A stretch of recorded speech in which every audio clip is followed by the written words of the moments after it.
Students, आज हम discuss करेंगे क्लास 11 का mathematics chapter number 2 that is relation and functions. इसमें सबसे पहला जो टॉपिक आएगा एक्सरसाइज 2.1 में that is Cartesian products of set. दो डिफरेंट सेट का कार्टेशियन प्रोडक्ट्स क्या होंगे।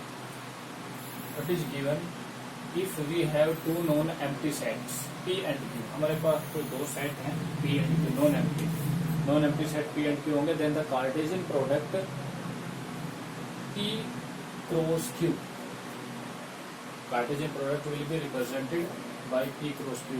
Is the set of all ordered pair of elements from P and Q. That is P and Q. Suppose that हमारे पास P और Q दो non empty set है, then Cartesian product क्या हो जाएगा? P cross Q is equal to P and Q. Ordered pair हो जाएगा जहाँ पर P will belongs small p, that is the element of the set. P belongs set P and Q belongs set Q. For example, suppose करो कि हमारे पास कोई दो सेट होंगे। एक हमारे पास कोई सेट हुआ P, सेट P के अंदर कोई एलिमेंट्स है, suppose that A, B, and we have another set that is Q, and the elements of the Q sets are 1, 2, and 3.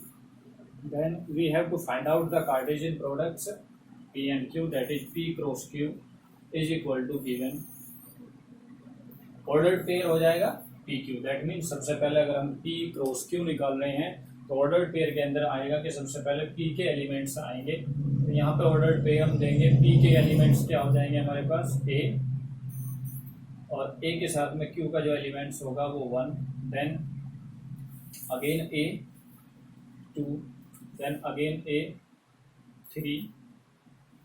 क्या किया कि सबसे पहले हमारे पास जो P के एलिमेंट्स हैं वो A एंड उसके साथ में जितने भी हमारे Q के एलिमेंट्स हैं वो डिफरेंट एलिमेंट्स रख करके हमने एक ऑर्डर्ड पेयर बना दिया। Now the number of B from the set of P, तो ये होगा हमारे पास B, then 1, B 2, B 3। This is the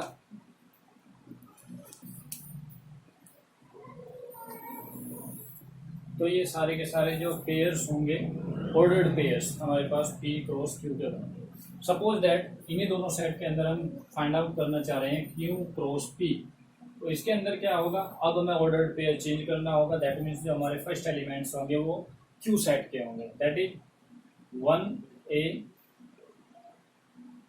1B 2A 2B 3A 3B।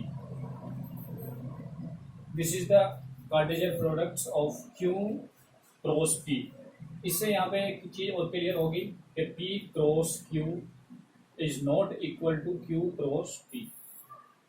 तो कार्टेशियन प्रोडक्ट्स जब हमें निकालना होगा तो वो ऑर्डर्ड पेयर होगा। दैट मीन्स वो डिपेंड करेगा कि हमारा ऑर्डर क्या है। अगर हम ऑर्डर चेंज करते हैं तो हमारे कार्टेशियन प्रोडक्ट्स के जो सेट्स जो ऑर्डर्ड पेयर आएंगे वो भी हमारे चेंज हो जाएंगे। कार्टेशियन प्रोडक्ट्स से रिलेटेड कुछ पॉइंट्स यहाँ पे डिस्कस करेंगे। इसमें पॉइंट नंबर 1 है कि two ordered pairs are equal if and only if the corresponding first elements are equal and the second elements are equal. यानी कि अगर हमारे पास दो ऑर्डर्ड पेयर हैं और उनको इक्वल दिया हुआ है तो वो सिर्फ एक ही कंडीशन में इक्वल हो सकते हैं कि उस ऑर्डर पेयर के फर्स्ट एलिमेंट, दोनों ऑर्डर पेयर के फर्स्ट एलिमेंट इक्वल होने चाहिए सेपरेटली, एंड सेकंड एलिमेंट्स भी उसके इक्वल होने चाहिए। लाइक हमारे पास अगर कोई सेट दिया हुआ, कोई ऑर्डर्ड पेयर दिया हुआ है A and B, and we have another set B and C, then A and B। तो इन ऑर्डर्ड पेयर के अंदर अगर हम देखें तो जिनके दोनों के दोनों सेपरेटली फर्स्ट और सेकंड एलिमेंट्स आपस में इक्वल होंगे वो ही हमारे पास क्या होंगे? इक्वल ऑर्डर्ड पेयर होंगे। इसके अलावा अगर ये कहा जाए जैसे कि इस एक्सरसाइज में 2.1 का सबसे फर्स्ट क्वेश्चन भी इसी के ऊपर डिपेंड है। लाइक हमारे पास अगर x + 1 एंड y - 2 कोई ऑर्डर्ड पेयर दिया है और उसको हमने बोला कि ये इक्वल होगा, देन इसके इक्वल होगा 3 and 1।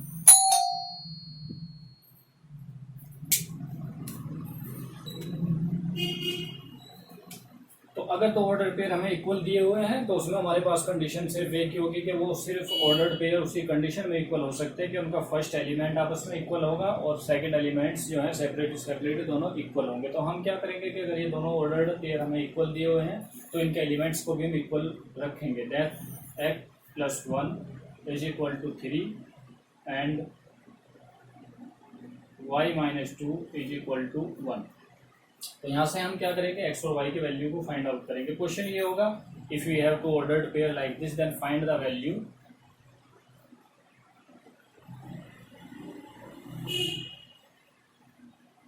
Of x and y।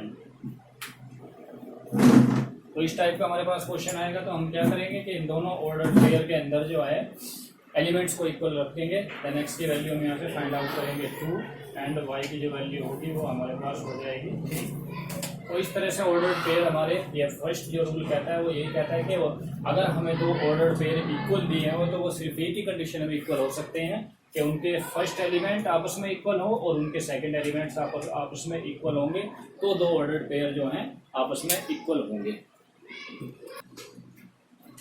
Point number 2 is that if there are m elements in set A and n elements in set B, then the number of elements in A cross B will be mn. That means suppose that हमारे पास कोई एक set है, the number of elements in set A is equal to m and number of element in set B is n.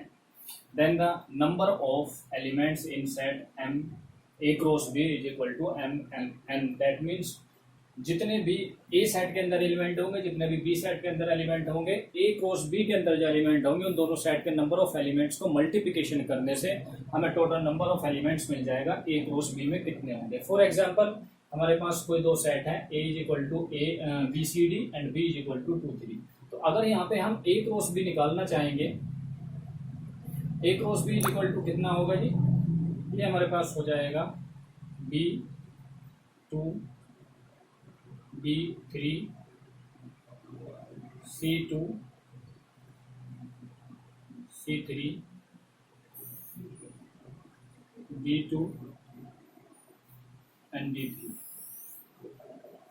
Number of elements A cross B के अंदर हम find out करना चाहें तो हमारे पास कितने होंगे, 1 2 3 4 5 6 नंबर ऑफ एलिमेंट्स हमारे यहाँ पे हो गए। That means number of elements in A cross B कितने हो गए जी, इज इक्वल टू 6। और इंडिविजुअल नंबर्स अगर हम यहाँ पे देखें तो सेट A के अंदर कितने एलिमेंट्स होंगे, set A number of elements in set A is equal to 3 and number of elements in set B is equal to 2।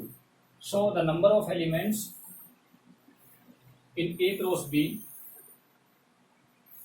is equal to 3 multiplied by 2, that is equal to 6. So the number of elements in A cross B। अच्छा, suppose that we are going to find out B cross A। हम order change कर रहे हैं Cartesian products का, number of elements का उसके ऊपर कोई भी इफेक्ट नहीं होगा। That means m into M या n इंटू m, इसको भी हम फाइंड आउट करके अगर देखें तो B cross A is equal to कितना हो जाएगा। अब हमें B क्रॉस A निकालना है तो ये हमारे पास होगा 2B 2C 2D and 3B 3C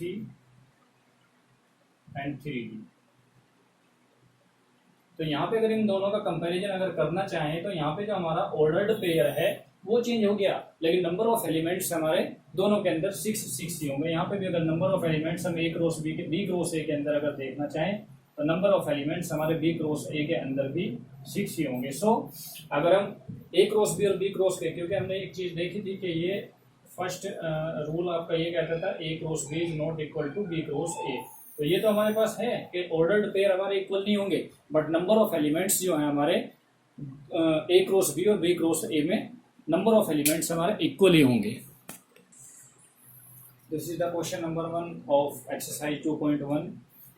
तो हमारे पास दो ऑर्डर्ड पेयर लिखे हुए हैं और आपस में इक्वल हैं और क्वेश्चन कहा है कि find out the value of x and y।